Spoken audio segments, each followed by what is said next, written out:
As improbable as it may have seemed just 2 months ago, the Gonzaga Bulldogs are back in the Sweet 16 for the 9th straight season. But folks, they are far from done. You are Locked On Zags, your daily podcast on the Gonzaga Bulldogs. Part of the Locked On Podcast Network. Your team every day.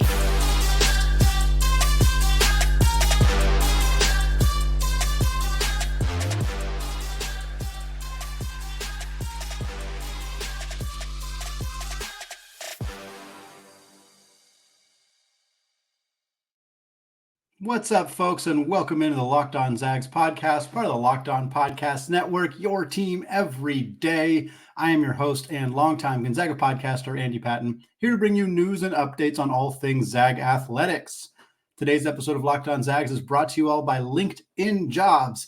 These days, every new potential hire can feel like a high-stakes wager for your small business. That's why LinkedIn Jobs helps find the right people for your team faster, and they do it for free. So post your job for free at linkedin.com/lockedoncollege. Terms and conditions apply.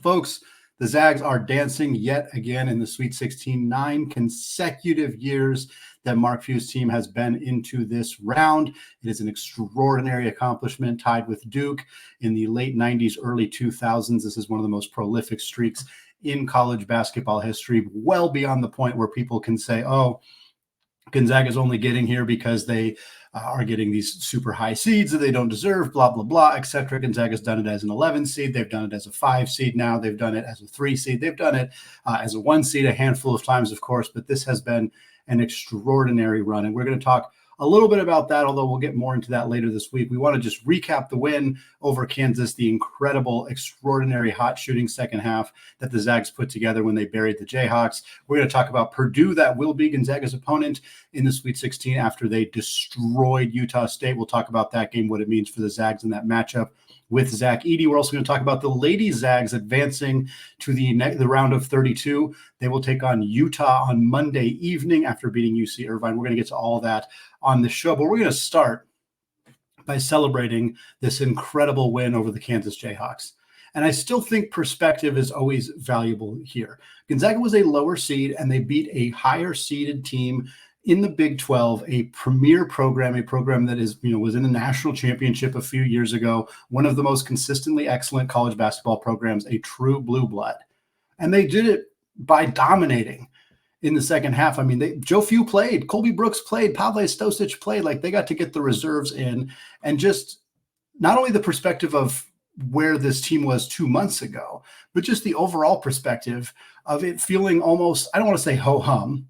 I know a lot of fans are incredibly excited and maybe a little relieved that this streak did not end this year, but it's insane that a small school in Spokane, Washington has made it to 9 straight Sweet 16s and did it by beating one of the most well-known, well-respected brands in college basketball by 21 points in the second half when they were down 1 at halftime. I mean, that's just a shocking statement to have said to somebody, again, not just 2 months ago, but 5 years ago, 10 years ago, 15 years ago. This would have been an absolute stunning thing to indicate to somebody. So I think it's important to have that context, especially as we get towards what's going to be an incredibly tough matchup against Purdue. But there is no reason to believe that Gonzaga is not capable of winning that game. We will get to that, but for now, let's talk a little bit about this win over Kansas. Again, the Zags were down 44-43 at halftime, in part because Kansas, red hot in the first half. A team that shot 33% on the season, was 7 for 11 from 3. There was a lot of conversation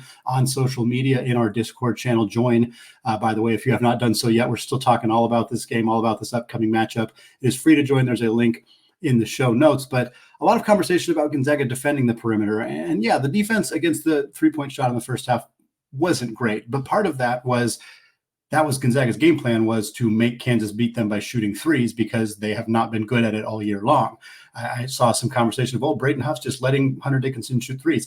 Yes, that should be the game plan. Hunter Dickinson made 2 threes in the first half of that game. That almost never happens.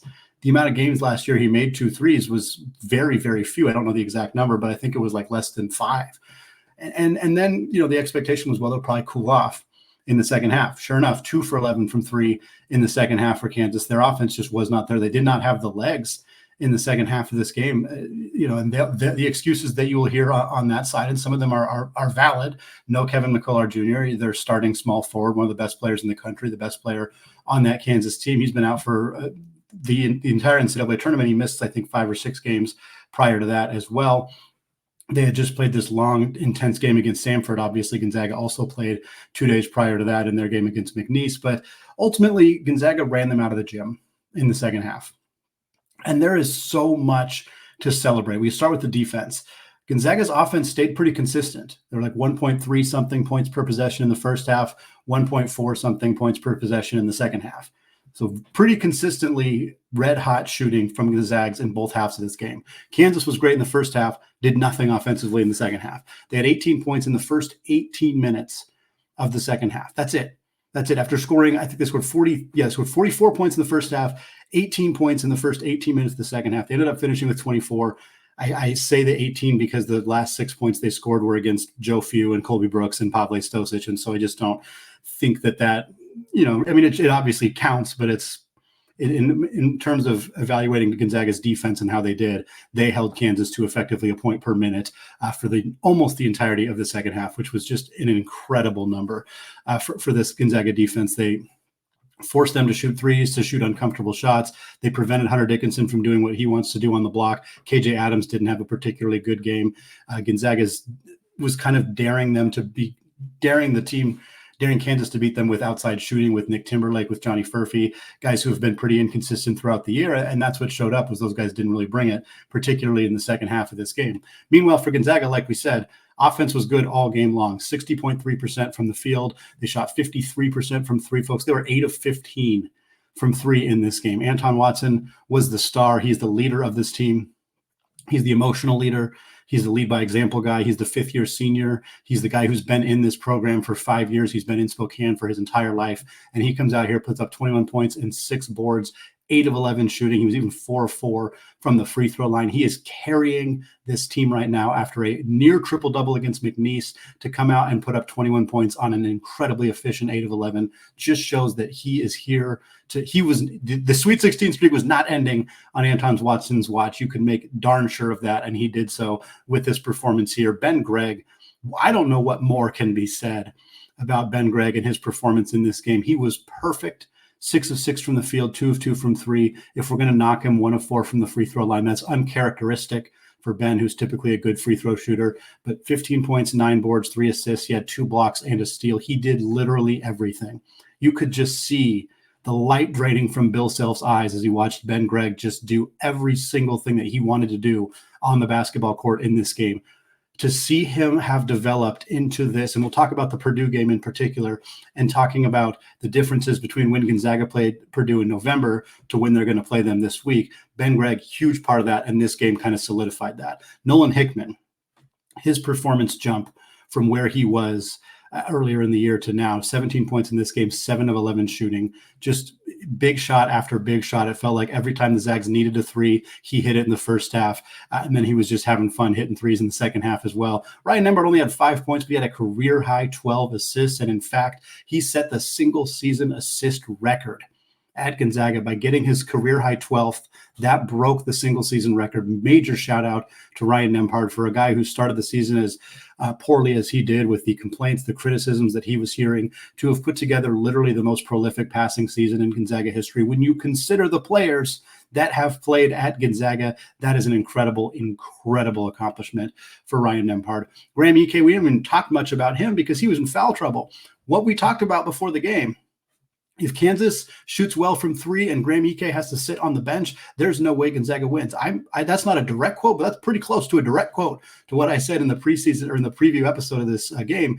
Graham Ike got 2 fouls and sat for the majority of the first half. Kansas shot 7 of 11 from three. It did not look good for Gonzaga at that point, but then Braden Huff filled in admirably. He led Gonzaga with 11 points at halftime in this game. Didn't do much in the second half. They didn't need him to at that point. But for Graham Ike to then still have a really nice game, 15 points, 9 boards, 7 of 11 shooting, that was in just 21 minutes. He put up 15 and 9 in 21 minutes. Got to give a shout out to Dusty Stromer as well. Really nice performance from him. The fact that Dusty and Braden are contributing the way that they are for this team right now. Gonzaga really only plays 7 deep, but those 7 are all contributing, and that was not the case earlier in this year. There are so many things we can point to that have changed for Gonzaga from early in the season until now, and we're going to talk about some of them when we preview this Purdue game. But for Gonzaga, a big part of it is just having all 7 players in your rotation contributing. There's not an 8th guy right now. Luka Krajinovic is the closest, but he's not really super in the rotation. Ben Gregg's role has improved. Dusty Stromer has found his way. Braden Huff's more consistent on both ends of the floor. Nolan Hickman dramatically improved. Ryan Nembhard's dramatically improved. Everything has improved for Gonzaga. And we rarely talk about Gonzaga peaking at the right time.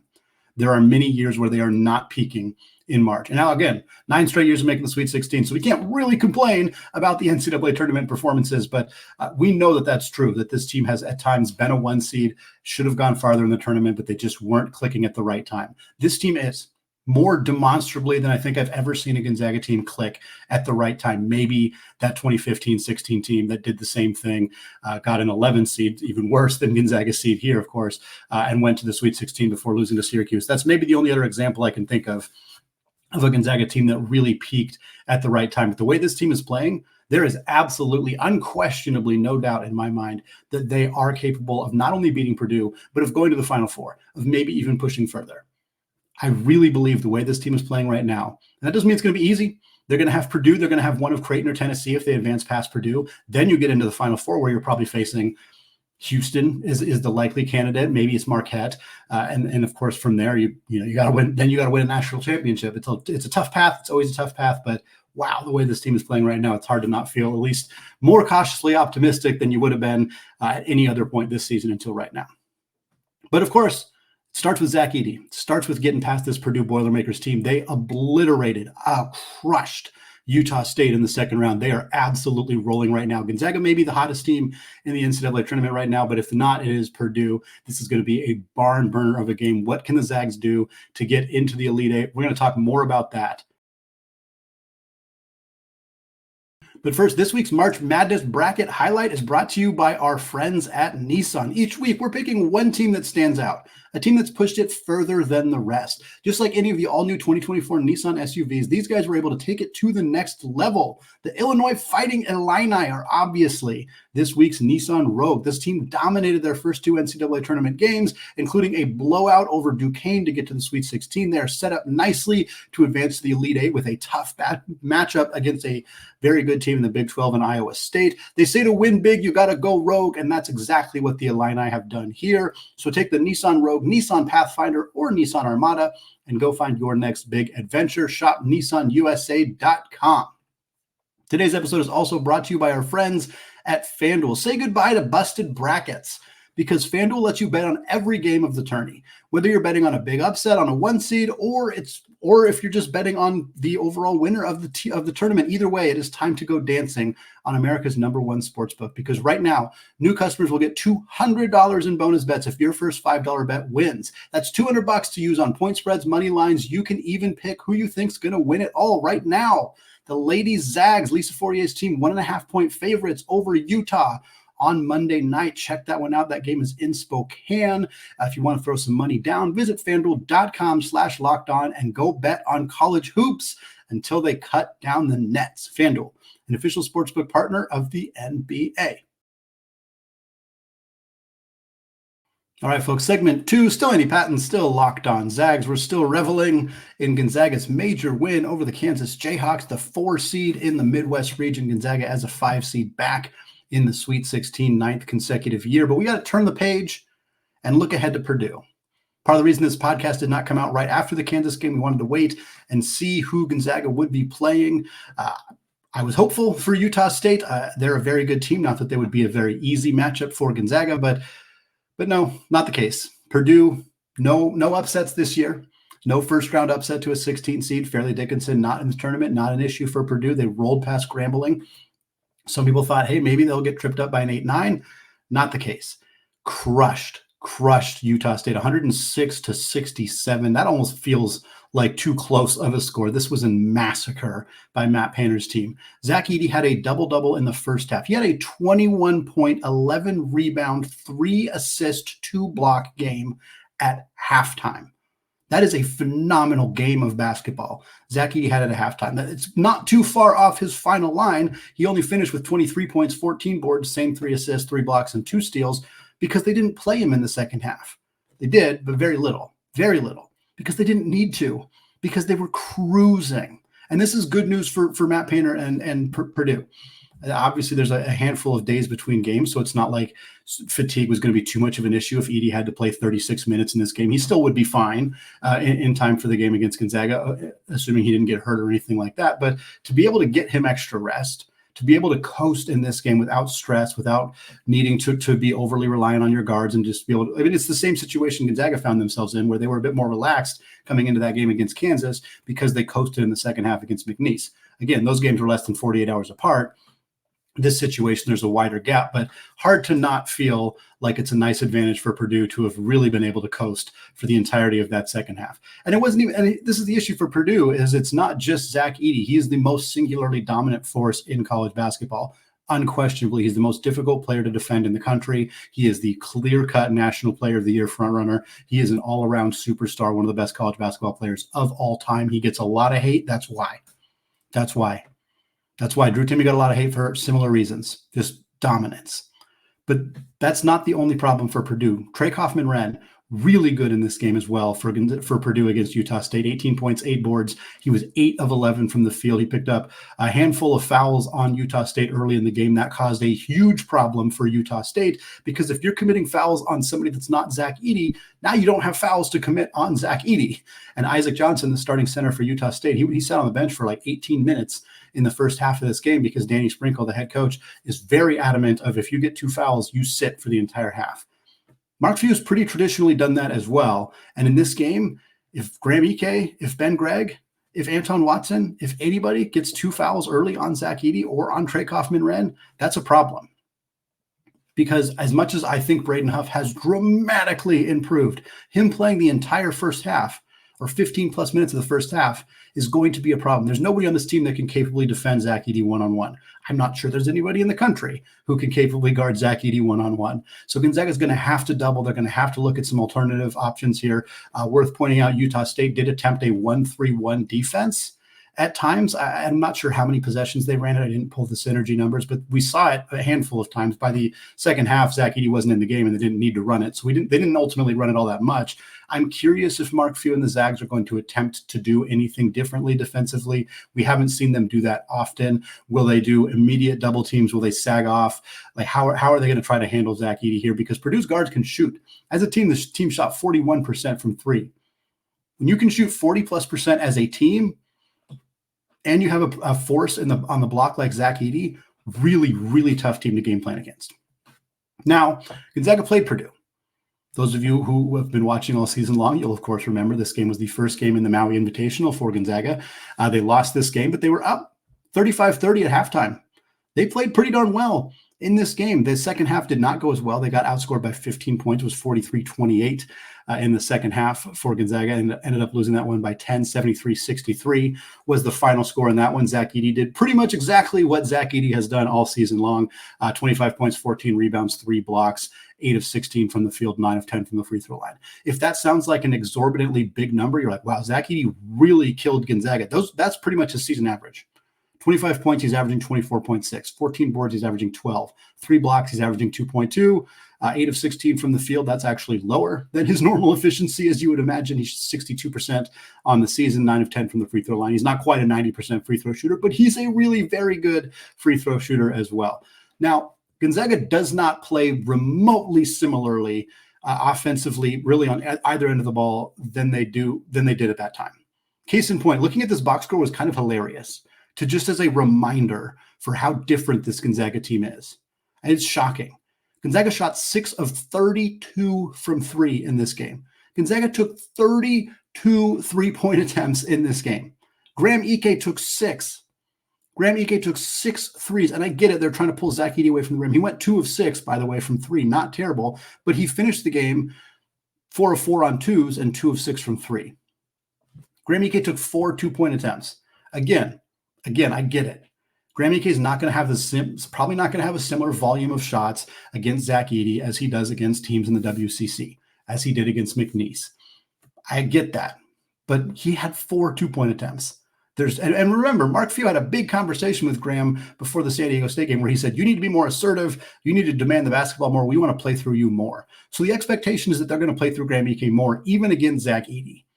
Even with the size advantage, the defensive ability of Edey, I think they're going to play through him much more. There's no way that he's only going to take 4 2-point attempts in this game, unless foul trouble is a massive problem, which obviously it could be. Other things from this game, Dusty Stromer played 30 minutes. Ben Gregg played 21. Very notable difference. Now, Dusty didn't actually play that bad in this game. He wasn't great, but he was fine. He started out the season pretty strong, sort of faded, eventually kind of found his footing as a backup in conference play. But Ben Gregg's going to play a lot more than 21 minutes in this game. He's been one of the best players on this team for the last month of the season. He's been one of the best players in the first 2 NCAA tournament games. He's been absolutely phenomenal. His big breakout was 2 years ago against Purdue in the PK Invitational in Portland. So he's going to be ready for this game. I expect him to have a really big game. I expect Dusty to perform well, but again, he's not going to play 30 minutes. That's just not how Gonzaga is running their team right now. Nolan Hickman and Ryan Nembhard both had 14 or more field goal attempts. I think Hickman had 17 and Nembhard had 14. And again, Ike had 4 2-point attempts. This is not how Gonzaga operates anymore. They're going to be more ready for Purdue. They're going to try to run their offense more consistently, and it's going to be a challenge because of Edey's size, because of Purdue's ability to pack the paint and prevent low post players from scoring. But Gonzaga is not going to settle for 33-point attempts. There's no way that they're going to do that in this game. So I expect to see a very different offensive look from Gonzaga against Purdue. I expect Matt Painter is going to be ready for that. I don't think that they're going to just watch that old tape and be like, well, we'll just play them like we did this time, because they're just going to do the same thing. They're smarter than that. They're going to be prepared for what Gonzaga has done lately and the differences that we have seen from this team. And I think they're going to be ready to try to neutralize that. But I still expect, and we'll get much more for the record. We got a couple shows, full entire shows that we're going to dedicate entirely to what does Gonzaga need to do to beat Purdue? How can they do this? But some tips outside of utilizing Graham Ike more, not settling for threes. You got to use that mid pick and roll action. They utilized it extremely well against Hunter Dickinson, put him on skates a handful of times. They're going to try to do that to Edey. Edey's footwork is very good. He's very used to teams attempting to expose him in the pick and roll. He's good at navigating it. But Ryan Nembhard's one of the best in the country at getting this done. So I expect that to be a crucial piece of Gonzaga's offense. And beyond that, they are going to need to make some threes. They're probably not going to take 32 of them, but they're going to have to make a high clip of them. If they shoot 8 of 15 from 3 like they did against Kansas, that's a pretty good sign that they have a chance to win this ball game. We're getting too far ahead of ourselves, so we won't spend too much time on this, but the rest of the elite, or the rest of the Midwest region has been shocked. Tennessee and Creighton, the 2-seed and the 3-seed advanced. Tennessee needed a lot of help to get by Texas. They managed to survive it, but they shot incredibly poorly from 3. I know at one point they were 1 of 18 from 3 in that game. Meanwhile, Creighton needed double overtime to get past the 11-seeded Oregon Ducks in that one. Both these teams are good. Do not get me wrong, but if Gonzaga can get by Purdue, I like their odds against either of these teams. Again, it depends on the matchup and various other things, but feeling pretty good about Gonzaga if they can get by Purdue, which is clearly going to be the toughest matchup right here. Again, we're going to get much more into the individual specifics of Gonzaga versus Purdue part 2 this season in future episodes. But for now, I want to close out the show talking about the women's basketball team, Lisa Fortier's team. They got off to a slow start against UC Irvine. I think it was 17-6 at one point at the McCarthy Athletic Center, but then they cruised to an easy victory. They will take on the 5-seed Utah Utes on Monday. We're going to talk more about that matchup after a word from today's sponsor, LinkedIn Jobs. Folks, when you're hiring for your small business, you want to find quality professionals that are right for the role. And that's why you have to check out LinkedIn Jobs, which has the tools to help find the right professionals for your team faster and for free. And thankfully, LinkedIn is not just another job board. They have a vast network of more than 1 billion professionals, making it the best place to hire. It gives you access to professionals that you cannot find anywhere else. LinkedIn does all that while making the process both easy and intuitive. Hiring is easy when you have that many quality candidates. So easy, in fact, that 86% of small businesses get a qualified candidate within 24 hours. LinkedIn knows that small businesses are wearing so many hats, and they may not have the time or the resources to hire, so they're constantly finding ways to make the process even easier. For example, they just launched a feature that helps you write job descriptions. Post your job for free right now at linkedin.com/lockdowncollege. That's linkedin.com/lockdowncollege to post your job for free. Terms and conditions apply. All right, folks, segment 3, still Andy Patton, still locked on Zags, moving away from Gonzaga's men's team and their victory over Kansas and their upcoming matchup against Purdue to talk about Lisa Fortier and the Gonzaga women's team. They beat UC Irvine in their first round game, advancing farther than last year after their upsetting loss as a 9 seed against 8-seeded Ole Miss. This year, no issue there. They're the 4 seed. They're hosting in Spokane at the McCarthy Athletic Center. Took down UC Irvine. 75-56 was the final score, and Gonzaga did all their damage in the second and third quarters. They were down 17-10 in the first quarter. Again, it was 17-6 at one point. They scored a few buckets in the final minute, 17-10 in the first quarter. And then they outscored the Anteaters 45-19 combined between the second and third quarters. Just ran away with this game. The fourth quarter was pretty even, but at that point, Gonzaga had this thing well in hand. So now they advance to play Utah. We're going to talk a little bit more about this game. And then, of course, the matchup with the Utes. Yvonne Ejim continues to do what she has done all year long. In fact, I just noted this same line that Zach Edey posted against Gonzaga back in November is the same line that Yvonne posted here against UC Irvine. 25 points, 14 rebounds. She also had 4 assists. She shot 12 of 23 from the field, very reliant on her offensively to get some stuff going for this team. Kaylee Trung had a great game as well, 16 points, 5 assists, very efficient, 5 of 8 shooting for her. The Zags were up 30-25 at halftime, like we said. They're only 2 of 14 from 3 at that point. Then they went on a big run in the third quarter, 13-2 run to start the third quarter. From that point, it was cake. It was an easy coasting from there. We have seen this Gonzaga team struggle a bit when the three-point shot doesn't fall. But again, in this game, the three-point shot didn't fall. They got really reliant on Yvonne. She took care of business, led them to a victory, and especially in the first half. And then by that point, Gonzaga they found their shot in the second half and were able to coast to a victory. It's going to be a little bit more difficult to do that against Utah. Utah's the 5 seed in this region. They move on after beating the 12 seed South Dakota State. It was a pretty close game. It was not that close a game. 68-54 was the final score. It was closer throughout. Utah kind of pulled away. They ended up winning by 14. As a reminder, Gonzaga did also play South Dakota State this year in the non-conference. The Zags beat them by 25. Now, I don't think that those two results really matter all that much necessarily. Playing a team in the non-conference back, in November versus playing a team in the NCAA tournament, very different situations, but just worth acknowledging right there. This game will take place 7:30 p.m. Pacific time on Monday. It will be on ESPN2. Utah, Alyssa Pilley is one of the best players in the country, All-American. She had 26 points for the Utes against South Dakota State. She was 11 of 20 from the field, 3 of 7 from deep, 6'2", stretch player. She can shoot from beyond the arc. She can also score around the rim. Very, very talented. And the other big connection here for Gonzaga is 2 of their players transferred from Utah to play here for the Zags. The first one, the most notable one, is Brenna Maxwell. Maxwell spent 3 years at Utah. She was a double-digit scorer all 3 of her first seasons with the Utes. She transferred to Gonzaga last year, shot 50+% from 3, was one of the most prolific scorers, outside shooters, I should say, in the entire country. Returned for her 5th and final year of eligibility, has been a phenomenal piece for the Zags as their starting small forward, their lights-out outside shooter.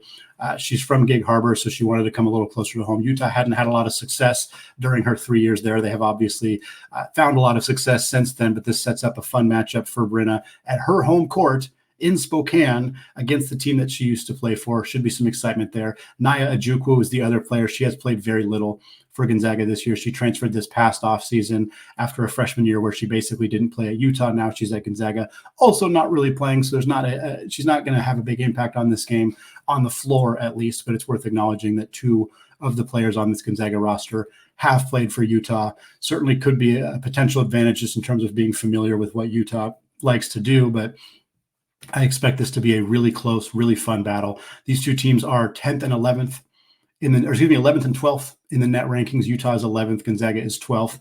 Utah went 23-10 this season. They went 11-7 in the Pac-12. That was a 5th place finish, but the Pac-12 again really loaded with talent. Utah finished 5th in the conference and got a 5 seed. That's a testament. Obviously, Stanford's a 2 seed. USC, I believe, is a 1 seed. UCLA is a high seed. This team this conference put a ton of really good teams in the tournament, and Utah is absolutely among those teams. We mentioned Pilley, 21 points, 6.5 boards. She's shooting about 40% from 3. Gianna Neepkins is their other star player. She's averaging just under 18 points per game, also 5.5 boards, also 4 assists. She's also shooting 54% from 3. Pretty low volume for her, but still 54% from 3 means you got to have an eye out on the perimeter. This team can really light it up from deep. I'm expecting this to be a really fun, really high scoring, really exciting game of basketball. Again, Monday at 7:30 p.m. The winner of that game will play the winner of Texas and Alabama. By the time you're listening to this show, there's a very real chance that this game is over. I am recording right now as it is the third quarter. Texas, the 1 seed, is up 33-24 on Alabama, the 8 seed. Expect that it's probably going to be the Longhorns if Gonzaga can advance past Utah. They will play probably Texas in that game with the potential opportunity to advance to the Elite Eight and to continue to go for Lisa Fortier's team. Tremendous season for Coach Fortier. Hopefully they can advance here, get themselves in the Sweet 16. The rest of the region has been fully chalk. Again, the 1 seed won Texas, the 8 seed won Alabama. They're playing each other right now. We had the 4 seeds and the 5 seeds advance in Gonzaga and Utah. We also had the 2-seeded Stanford advance, the 7-seeded Iowa State advance. They're going to play each other. And then 3 versus 6 is NC State versus Tennessee. Chalk. Potentially that's a good sign for Gonzaga, as they are, of course, the 4 seed here, playing the 5 seed in Utah. If they advance and they can beat Texas, they would break the streak of chalkiness in this region, and then they would potentially get a chance to take on Stanford, a team they beat by 18 earlier this year. Don't expect that to happen again, but certainly capable of winning that game and being in the Final Four, which would be the first time for this women's program in history. It's going to wrap it up for us today here on the Locked On Zags podcast. We'll be back on Tuesday talking about more into this Purdue matchup, some specific things Gonzaga can do. We're also going to talk about the potential ceiling for this team. Can they realistically win a national championship? There's been a lot of joking conversations in the past of like Gonzaga's going to do it a year they least expect it. Is that this year? We're going to talk about that on Tuesday's show as well. Thanks again to those of you who have made this show your first listen or your first watch of the day. Enjoy the week as we celebrate the victories for our programs and get ready for the Sweet 16. Thanks again. Until next time, as always, go Zags.